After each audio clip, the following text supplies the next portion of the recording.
रमजानुल मुबारक की आमद के मौके पर भैंस और गाय के गोश्त पर जो नूरा कश्ती है वो जारी रहती है इंतजामिया और कसाई के दरमियान।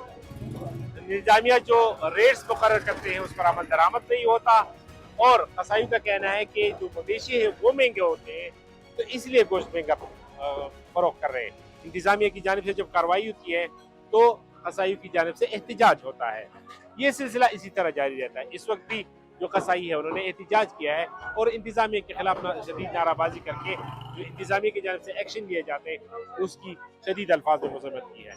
मजीद एहतजाज में इन कसाईयों का क्या कहना है, आइए जानते हैं हम भी और आपको भी दिखाते हैं और सुनाते हैं।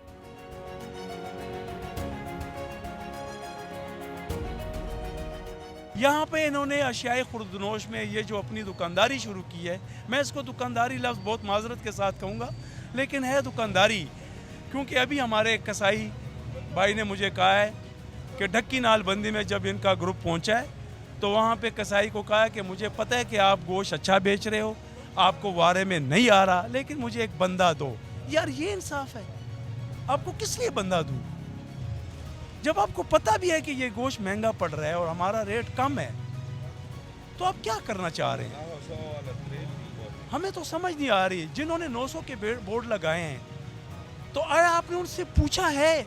आपने ये घर में स्लाटर किया है, लागर जानवर किया है, हलाल किया है, मुर्दार किया, आपने पूछा है? कोई नहीं पूछा। उल्टा हमें कह रहे हैं कि इसको वारा कर रहे हो, आपको वारा नहीं कर रहा।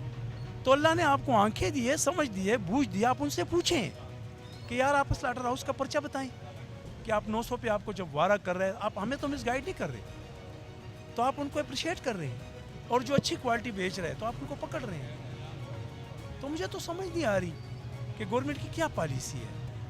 मैं तो ये कह रहा हूँ खुदारा थोड़ा सा इंसाफ करें। अगर आप हफ्ते में आ रहे हैं, 2 दिन में आ रहे हैं, इंस्पेक्शन करते हैं तो थोड़ा सा तो गुजारा करें।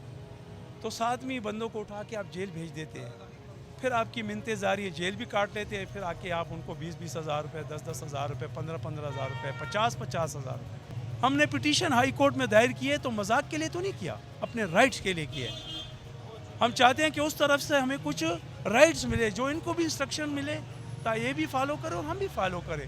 हम वायलेशन नहीं चाहते, ना प्रोटेस्ट चाहते हैं। इस रमज़ान में हम कोशिश करेंगे कि हम आवाम को अच्छे से अच्छा गोश्त प्रोवाइड करें, इनकी खिदमत करें, लेकिन ये लोग हमें काम करने नहीं दे रहे। कमेटी बनाया करते थे, उसमें हम एक्सरसाइज करते थे, मंडी जाते थे, जानवर ख़रीदते थे, उसके ब्याज पे फिर रेट तय हुए होते थे। ये पिछले 2 सालों से हम इसी मामले में जूझ रहे हैं कि हमें खुद साख्ता रेट दिए जा रहे हैं, जिसके ब्याज पे हम उनको फॉलो नहीं कर सकते। गाय का अपना रेट है, भैंस का अपना रेट है, बच्चे का अपना रेट है, ये 3 कैटेगरीज हैं। तो बराए मेहरबानी आपने जो रेट दिए हैं उस रेट पे तो मंडी में भी वारा नहीं करता। हम तो बार बार कह रहे हैं कि अगर एक चीज़ आवाम के सामने और के सामने आपने पेश करनी है तो वो सिर्फ़ और सिर्फ एक्सरसाइज बेस पे आएगी। तो एक्सरसाइज करें, जो भी रेट हो जाएगा वो हमें मंजूर होगा। इंतज़ामिया हमें ऐसा रेट देती है कि वो हमें मौजूदा रेट से 100-200 कम होते हैं, तो हम लाजमी बात है कि नहीं बेच सकते और वो फिर आते हैं पकड़ दकड़ शुरू कर देते हैं।